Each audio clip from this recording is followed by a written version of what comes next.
friends, welcome to another video. In today's video we are going to be making the shift and the stays for my newest creation, the Forest Wanderer Princess costume. I still don't know what to call it. Anyway, let's just get right into it. We're going to start off with 2 yards of white cotton gauze, which I still debated on tea dyeing, so I just decided not to decide yet and to wait until it was finished. To make the pattern, you will need your shoulder measurement, bust measurement, the length of your shoulder seam to the length you want your shift to be, the sleeve length, and the sleeve width. So in case any of you were wondering, this is how I have decided to cut out my chemise. So we have 3 main pieces, sort of. So there is the body piece, which is the front and back of the chemise. This is your shoulder / half bust measurement. And then this is your mid-shoulder to knee length measurement, and I added a couple inches after the knee just for hemming purposes. Then we have the sleeves, which is your arm side measurement by however long you want your sleeve to be from the top of your shoulder. Mine goes, mine goes a little bit past my elbow. Then we have the 4" by 4" underarm gussets, and this is how I've decided to cut it out on my fabric. So I've got 2 yards by 50 inches. So a good chunk of this is the front and back. Then we have the sleeves, the underarm gussets, and then all of this extra fabric is for extra gussets that will go at the side seams of the chemise to give it a little bit more flair.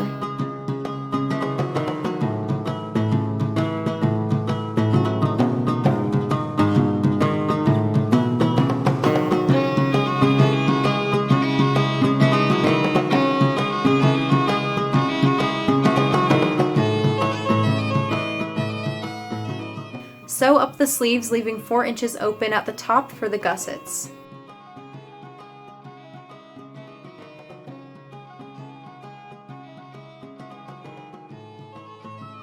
Sew in your gussets.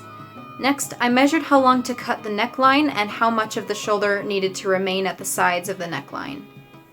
And the great thing about making shifts is you're going to be adding a drawstring in the neckline, so if your neckline ends up a bit too low than you want it to be, you can always adjust it with the drawstring every time you wear it. Anyway, you're going to fold the front and back in half and cut out the neckline, rounding the corner as you go. Join the shoulder seams. I used a machine felt seam, and finish the edge of the neckline. At center front, I used an awl to poke a hole in my fabric and insert my drawstring, which I then pulled through to the front and knotted.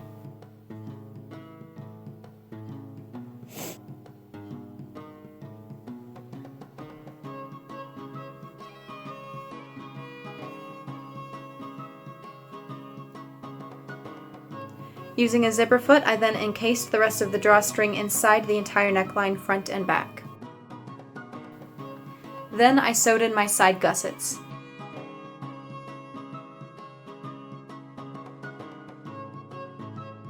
Before I attached the sleeves, I marked how much needed to be gathered. I purposefully added extra fabric at the shoulder of my sleeve because I just wanted a little bit of gather at the shoulder. That's just a style choice on my part. And then I did 2 rows of gathering stitches just at the top.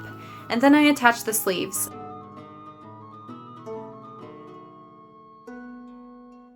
I added buttons at the elbow so I could adjust the sleeves to be 3/4 length. And then I hemmed the bottom with a blind hem stitch. Next is the stays. And just a quick warning, this pair of stays was probably the hardest thing I've ever sewn so far in my life, so this is kind of advanced sewing, just so you know, so just a warning, that's what you're getting into. Now, the special thing about this pair of stays, or this corset that I'm making, is that it's not really stays or corset, it's kind of both. I kind of wanted it to look like a pair of stays because I really liked the multiple rows of bones, and I also liked the wooden busk at the front and the embroidery, so I loved those aspects, but I also wanted to keep the corseted silhouette because I made a corset a while back that I really like the silhouette of. So at first I tried to pattern it by taking a stays pattern I liked and the corset pattern that I liked, and I tried to Frankenstein them and like trace them to be a kind of pattern I wanted, but then it got too complicated in the math department, so I just decided not to do that because it was way too hard. And I figured out the best way to do this was to actually make a block pattern, which I didn't think would work, but it was actually really easy. And I just wore the corset that I wanted my stays to look like.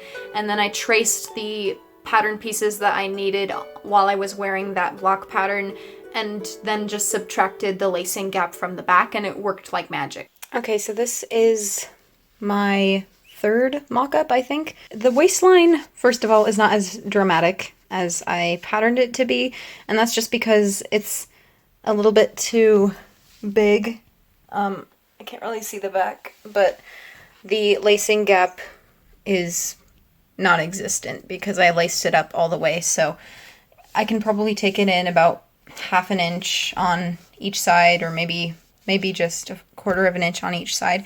So that will fix that problem. And then the second problem is I just need to raise the bust line because I love where it sits under the armpit, but it needs to kind of continue about here because it's, for some reason, it's a lot lower than I thought it would be. But other than that, I'm quite pleased with the shape of it. I think it's a pretty good pattern. And obviously this little flap thing that's going on will be fixed when I add the wooden busk, so it will sit flatter like that. Alright, so I'm just going to explain quickly how I patterned my stays, or my corset stays. I'll just call them stays because it's easier to refer to them like that. Okay, so anyway, I have 4 panels here. So this pattern is mostly patterned like a pair of stays, but it has a very corseted silhouette to it. This is the front panel.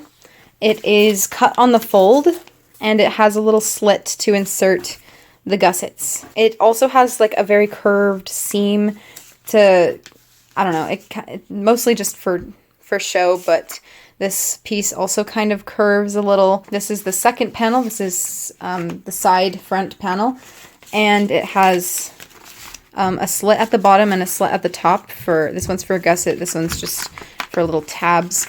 And then if you'll notice here that this is the side seam of these stays, and it's got quite a dramatic curve into it, and that is going to give us the corset silhouette. Panel 3 is the side back seam, or side back panel, and it has the same exact curve so that it will match up.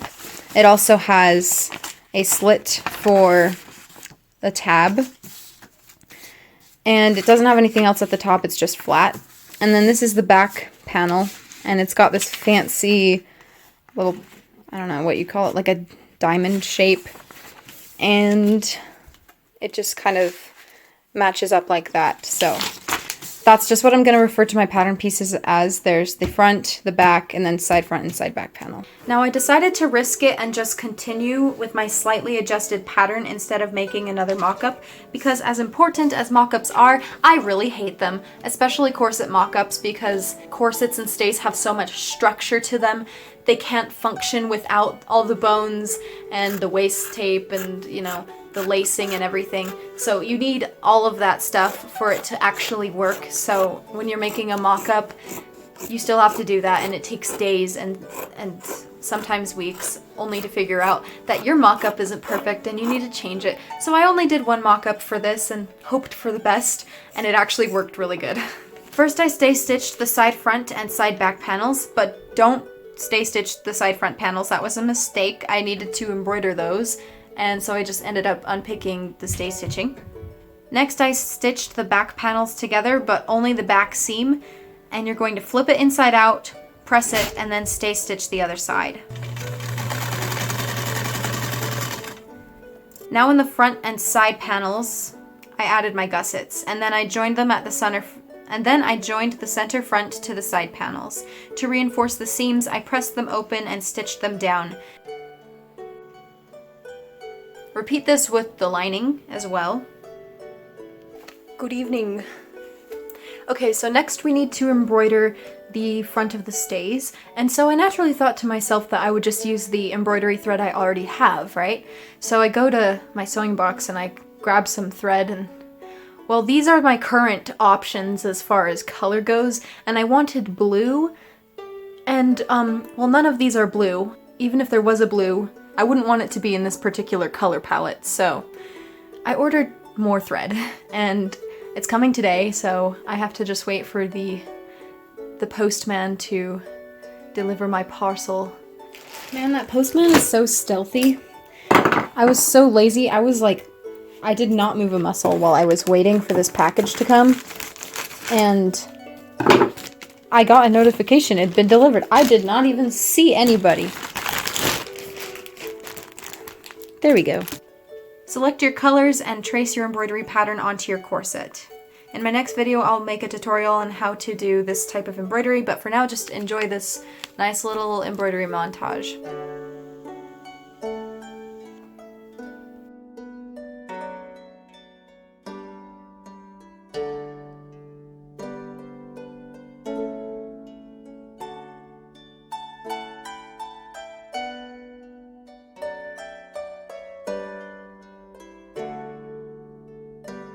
Stay stitch the lining on except for the fabric at the gussets. Trace some 1/4 inch boning on the inside with tailor's chalk.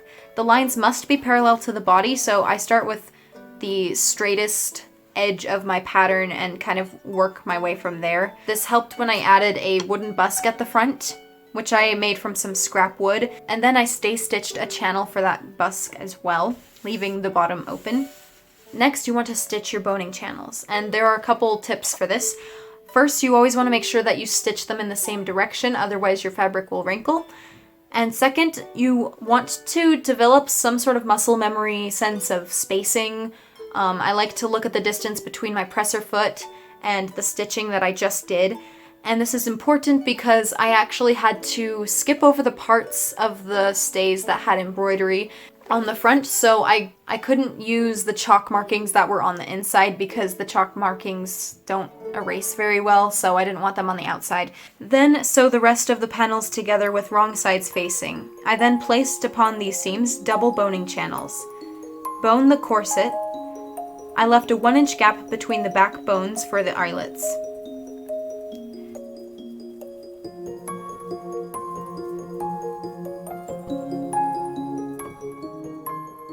Stay stitch the top and bottom to secure the boning. And at the top, make sure you fold the fabric by the gussets down. Okay, so normally I would do the binding on the top and bottom about now, or maybe some flossing, but I'm kind of eager to see how it fits because I have not been able to try this on at all, so I'm gonna do the eyelets next.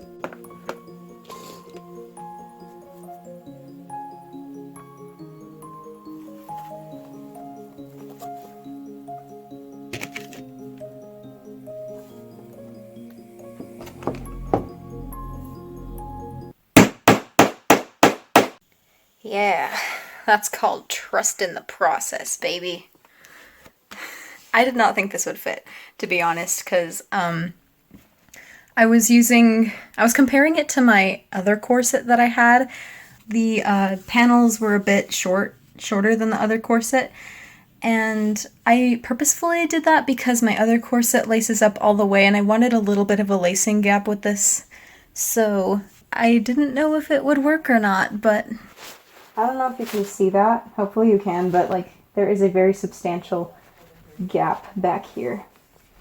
And that is actually okay because the corset has not been seasoned yet, which basically means it's kind of like breaking in new shoes.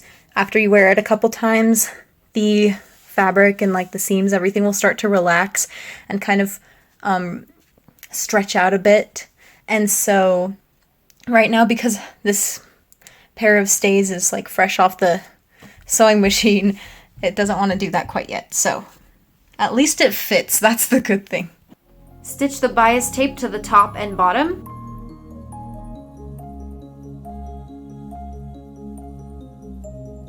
And blind hem it inside.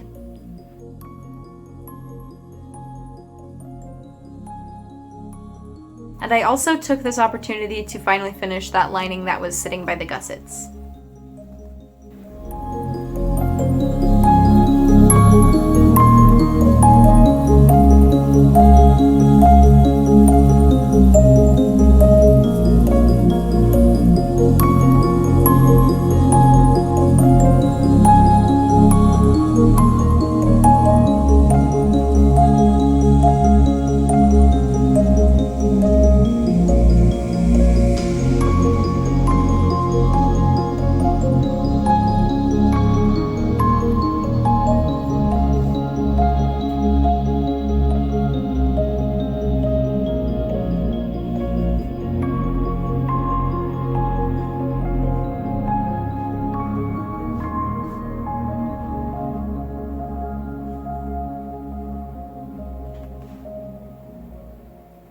Now you'll notice that I didn't decide to tea dye my shift, and that was because I actually liked the way it looked when I finished it.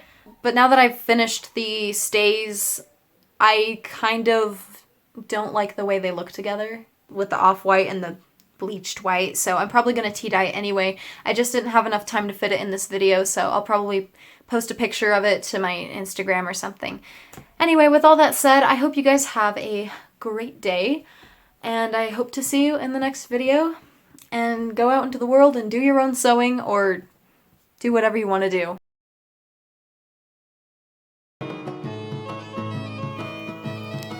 I just made a fresh new roll of Bi's tape, and it kind of looks like a cinnamon roll. Jeepers creepers. That was just a style choice on my part.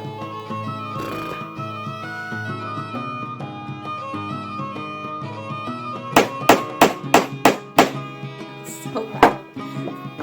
But you don't have to do that. In fact, you don't have to do any of this. You don't have to make shift and stays. Okay, bye. That was a lame bye. Bye!